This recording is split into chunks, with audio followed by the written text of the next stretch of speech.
Well, if you do it right, then a year later, or if you take them right out of high school, 3 or 4 years later, they show up at the NFL draft. And that's what we're going to take in starting on Thursday night. This is my favorite off the field event in sports, the NFL draft. Love it. Cannot get enough of it. My blessed mom, she did the best she could, and I have no complaints with the way mom raised me, and especially since there was a time, believe it or not, when the NFL draft was during the week. It was like on a Tuesday afternoon when ESPN like first opened. Like I'm talking 1979, 80, 81. Mom would let me stay home and watch the NFL draft. Skip school, stay home, watch the NFL draft. It's like That's a a good mom. 10-year-old. That's a solid mom. Yeah, she would be your perfect attendance otherwise. Your grades are in line. Hey, stay home. I have no idea what this is, what you're making about such a big deal about. It doesn't make any sense to me, but whatever. Stay home.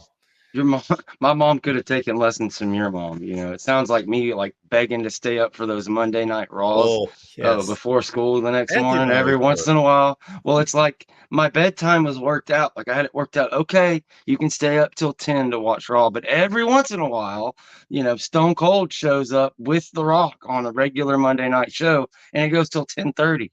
She'd be like, "Okay, 10 o'clock, go to bed." So thankfully my stepdad was around every once in a while to be like, "Let the kid watch Stone Cold." They're throwing beers out of out of the stands. Come on. But I digress. No, the draft is huge. Going to be a lot of fun. Going into this thing, the Knowles just absolutely destroyed the combine. And the closer and closer we get to the draft, guys just moving up the board, moving up the board.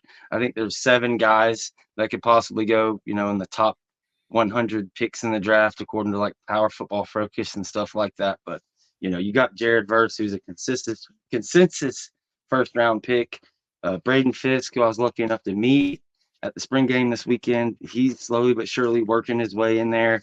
Jerry Jones, looking at being a second round pick. Keon Coleman, lost a little bit with his running as opposed to a Jarian who, shot up the board, but he's still going to be somewhere in there, second, third round pick, if I had to guess. Fabian Lovett, you go across the board. I believe it's 17 guys we have that are eligible overall. A dozen invited to the combine. You got a guy like Akeem Dent who's taken several top 30 NFL visits who didn't even get, invited to the combine. He ends up running a sub 4.40 at his pro day. It's a pretty beautiful thing. I don't think I mentioned Renardo Green, another guy who's going to be a second, again, third round pick, in my opinion, just a beast at cornerback. But yeah, I could go on and on. It's going to be a lot of fun. It's been a long time since Florida State has had this many guys in the draft. You go back to that, I believe it was the 2012 draft was the first one, but 3 drafts in a row. Jimbo Fisher had, I believe it was like 12 guys, then 8, then another 12, something like that. He ends up breaking the record, 3-year record for Florida State, 29 guys drafted. Florida State and Mike Norvell, kind of like what James is alluding to, people being upset and complaining with what's going on. Like he's on track to have a shot to break that thing. We'll see how many guys get drafted this year, but know there's going to be at least 5+ next year, and who knows, we could get into 30+ guys here in the next 3 years. So really excited to just get it started, see who goes first round and go from there. Who's supposed to go after Verse? Probably Keon or Fisk. Yeah, before the combine and all, it was going to be Keon. But what do you think? I think Fisk probably jumps him now. What do you think, James? I think everybody's starting to trend back up on Keon. I still think Keon's drafted in the first round. I think, Okay. Fisk would be a reach for somebody to get in the first round. He will be there early. He will be gone early in the second, though. But I think both of them are guys who won't be there. Who, if they don't go in the first round, they'll be done. They'll be gone early, round 2. Is there anybody on the FSU board that you think is undervalued, who will be a better pro than what he's projected to be right now? I think Renardo Green or Jerry Jones. I think actually there's a great. I'm gonna read this first though, Mark, if you don't mind. It's a phenomenal graphic. I think I downloaded it. I hope I downloaded it. So many good stuff. I love these stats guys, man. These new stat guys are pretty darn good, man. Stuff that I would have never thought about. They're they're getting after it. Dang, I thought I had it. Is it Pete Thamel? I'll find it. But the point is that everybody's talking about Thomas and the other and Neighbors from out of LSU, but they're not talking about the guys who harassed them for the last 2 years and seemingly the only people who stopped them. That would be Renardo Green and Jerry Jones. And one of the things they always talk about in the NFL, a lot of teams run zone, or they run multiple concepts, but they run a zone. But if you can run man, you can run zone. But it's harder. But it's guys who are zone corners typically got to be protected. You can't put them in a man scheme. So these guys are able to give a defensive coordinator some versatility. I also believe that because they're going to be drafted anywhere between rounds 3 and 5, they're going to be on a discount. So that the first 4 years, they're going to be able to make it. They're going to make some quality improvements, and then all of a sudden, you're going to see them be able to get those big second contracts. Which again, that puts you into, if you make it the contract too, more than likely you're going to be an 8-year vet. I agree with Chris' nephew, Kalen DeLoach is just one of those guys that when you hear wherever he's going to go, they're going to get a great linebacker. But the only reason I don't speak of him as far as length of career, which I do believe he could do well, I just don't see how he doesn't have the prototypical size. That's the only reason. That's the only thing I would say about that. That's just me not trying to be biased. I think the world of D'Lo. The other person I'll say is Akeem Dent. Akeem Dent has a lot of. He was a high value prospect. Played 5-6 years at Florida State.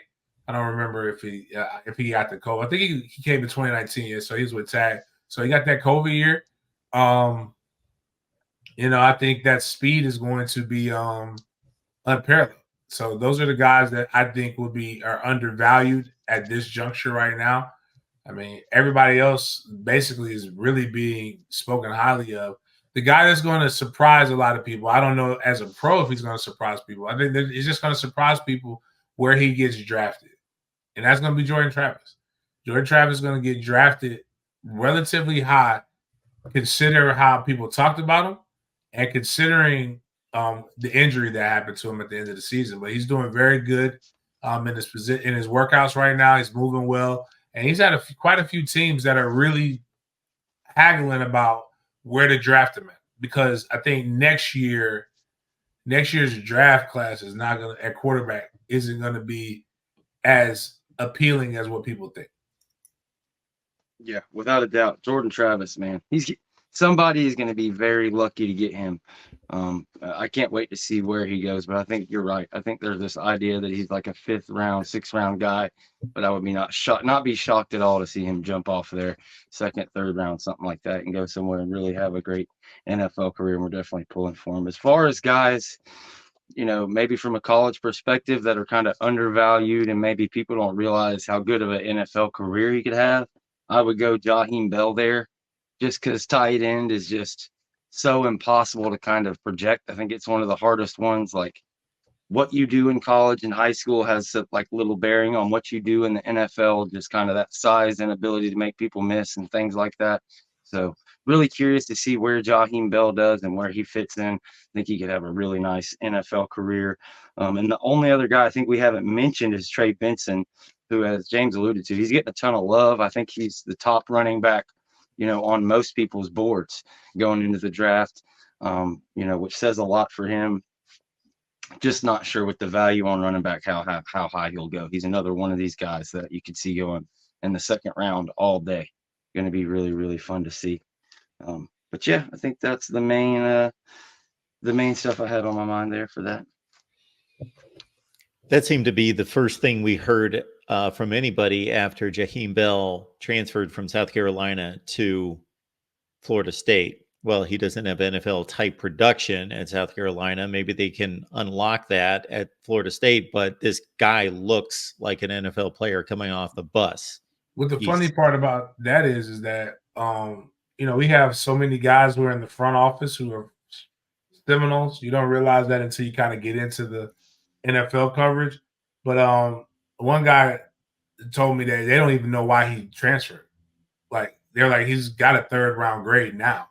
Like he goes and he runs what he's supposed to run. He's like, because he's not going to get any taller and get any bigger unless he runs like a 4.2 or 4.3. Like his numbers are going to, like, he's going to be a 3rd to 5th round guy. But here's the chart I was looking at. Adam Schefter put it out there. Now, in the first round, since 1981? Excuse me, from 2000 to 2019. That's 20 drafts. Here's the hit rates. Like basically guys who are bust. There's been 11 centers drafted in the first round. 11 have hit, 12 centers drafted. 11 hit, 1 bust. So that's 92% hit rate. Hey, James, before you continue, how is he defining a hit? I get that's a great. I'll read this. Based on whether that player's second contract, they made it to a second contract. So only one player didn't make it to a second contract. That was a center. That is the only passing grade. Everybody else is 59%. The highest is 59%. Offensive tackle, 64 taken, 38 hit, 26 missed. Guard is at 50-50, 28 been taken, 14 and 14. Linebacker, 48%, 24 have been good, 26 have been not so good. 56 quarterbacks have been taken. So every time you hear this is a can't miss prospect at first round, the 46% of them make it to the second contract, and that's not even considering that doesn't mean they were good. I mean, hell, Blake Bortles got a second contract. He was a first round pick. So did the other one. Two Jaguar quarterbacks made it that far. Jameis Winston got a second contract, and he hasn't been anywhere near what people projected them to be. Defensive end, 104 have been taken. That's a 44% hit rate. 46 hit, 58 missed. D tackle, 60 have been taken. 24 have hit, 36 have missed. Only 27 DB quarterbacks have hit. 44 have been missed. Running backs, 18 have hit, 30 have missed. And again, that includes Leonard Fournette, who's clearly people don't believe he did what he was supposed to do. Safeties, 14 have hit, 27 have missed. Tight end, 8 have hit, 16 have missed. Wide receivers, 21 have hit, 56. That's the worst percentage is the wide receivers at 26%. So when guys are listening to this and they're watching, oh my goodness, this guy is a can't miss prospect, just realize statistics state that they're going to miss. Like they're not going to be anywhere near as good. And I always tell people, don't read last year's NFL draft. Go read the 10 years ago and read 20 years ago and see how many of those guys you actually remember making a play that you can that you can go tell your kids about.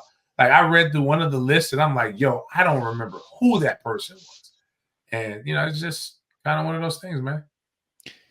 Now, while that's a great exercise to go through to see the level of accuracy by these NFL general manager, it would be interesting to see that statistic for every round to see at least if they hit the first round better than the second, better than the third, because then somebody would have to go through some kind of calculation, and this would be way beyond me to figure out what is the percentage of players that would receive a second contract to see how high should that percentage be? How much are they truly missing by? That's fair. I think obviously it's the reason why some teams are better than others. Obviously, the Seahawks had an incredibly high hit rate when they were going through their Legion of Boom. I mean, it's probably like streaky as well, but 2.5 years, average year in the NFL, average career in the NFL. So like it's hard to pick. It's why I always try to tell people that at covering it made me realize it even more. It's just two different games. College, while the fear is the money may make it more entertainment because you don't want to invest in people that are getting hurt, but it's still more of the pure game closer to high school. Each level you get up, the less it is real football, and that's always been that way. The NFL game, it's entertainment. It's entertainment that is being played by really, really good athletes, but it is not the same brand of football. If it was the same brand of football, I would just shift to having a heavy run game and playing good defense, because a good run game and a good defense is going to win you a lot of football games. But that's also not going to get a lot of people watching, not a lot of eyes, and it wouldn't be the what is it? I think they're at like 15 billion a year entity in which it is. I'm probably undervaluing it right now, but it's the reason why it's that way. Yeah, the history of rules in the NFL in the Super Bowl era has been the defense is dominated. They needed the offense to catch up and surpass the defense, so they loosened up the rules for the offense. They did that in like the early 70s. They did that in 1978. They've done that like about every 10 or 12 years. Oh, the defense once again catches up to the offense. The offenses aren't scoring enough. We've got to loosen it back up. Got to give advantage to the offense because people want to be entertained by scoring. Great stuff here at the Voice of College Football. Appreciate you stopping by, everyone. See the Amazon links in the description section of the videos. And here's the deal. I'll tell you a quick story, folks. I'm on the Amazon link the other day. I'm shopping for stuff for my set. No, I'm not on the Amazon link. I just go to Amazon. I'm just doing my shopping. I filled up my cart. I'm ready to roll. I got my card, doing the whole deal. And then I thought, I didn't use the Amazon link. Number one, I can't look people in the eye and tell them use the Amazon link when I didn't use the Amazon link. Number two, I'm going to make back 3, 4, 5, 6% of this. So I might as well use the Amazon link. Well, I went directly to the Amazon link, and guess what? I thought I was going to have to reshop everything. No, my cart was still full, still ready for the checkout. So it went completely transparent right from whatever link I was using to the Amazon link in the description section. Still had me signed in, still the cart full, ready to roll. So it just shows you that it is transparent to what you do. It's going to recognize your account and everything. So please use the Amazon link in the description section. And if I am lying to you, if I am incorrect, please tell me. But every experience from every viewer has been, yeah, Mark, it worked exactly like that. Things are good. So please use the Amazon link. It helps build the channel.